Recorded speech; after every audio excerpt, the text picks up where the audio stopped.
ፍለጦም ለኩሎም እንስሳው ዘቤትና ምሳና ሓቢሮ ዝነብሩ ኣብ ቤትና ዓላትና በጊዕን ትህበና ስጋ ጸባው ተስቴና ምሳና ትነብር ኣብን በገዛና ፍለጦም ለኩሎም እንስሳ ዘቤትና ምሳና ሓቢሮም ዝነብሩ ኣብ ቤትና ሰላም ፍቕዳ ከያሕላሙና ለዋና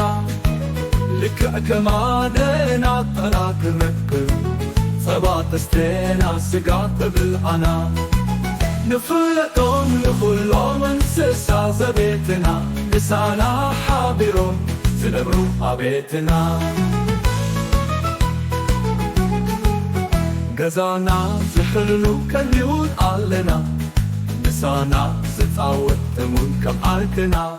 ንፍለጦም ንኹሎም እንስሳ ዘቤትና ምሳና ሓቢሮም ዝነብሩ ኣብ ቤትና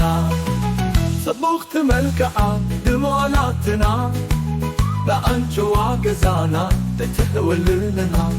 ንፍለጦም ንኹሎም እንስሳ ዘቤትና ምሳና ሓቢሮም ዝነብሩ ኣብ ቤትና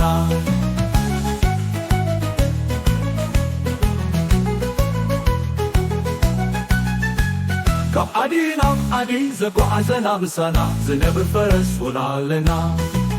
ንፍለጦም ንኹሎም እንስሳ ዘቤትና ምሳና ሓቢሮም ዝነብሩ ኣብ ቤትና ክሳዳ ነዊሕ እዩ ከም ምልክት ምልክት ኣርማና ሓቢራ ትነብር ኣብ ገዛ ምሳና